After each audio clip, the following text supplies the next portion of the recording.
Hello, સાંભળો. હા બોલ. સાંભળો, હું નીકળું છું હો ને, અને તમે ટાઈમસર આવી જજો.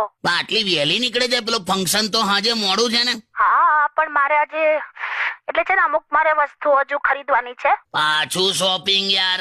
અરે છે, અમુક વસ્તુ લેવી પડે એમ છે. તું યાર મને એક વસ્તુ નહીં સમજાતું. શું?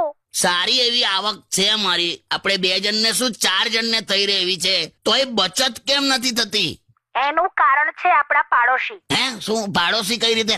હા, એ લોકો એટલી મોંઘી મોંઘી વસ્તુઓ ખરીદે છે ને કે પછી આપણને પોસાતું જ નથી. ઓહો, તે જોયું?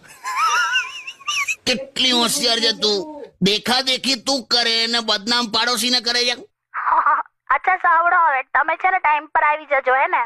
હા ભાઈ, ટાઈમ પર જ આવ્યો છું હંમેશા. અરે તમે ઓલવેઝ મોડા જ પડો છો. મને તો હજુ એ પણ યાદ છે, આપણા લગ્ન વખતે પણ તમે મોડા પડ્યા હતા. હા, પણ એટલે એટલો મોડો નતો પડ્યો જેટલું મારે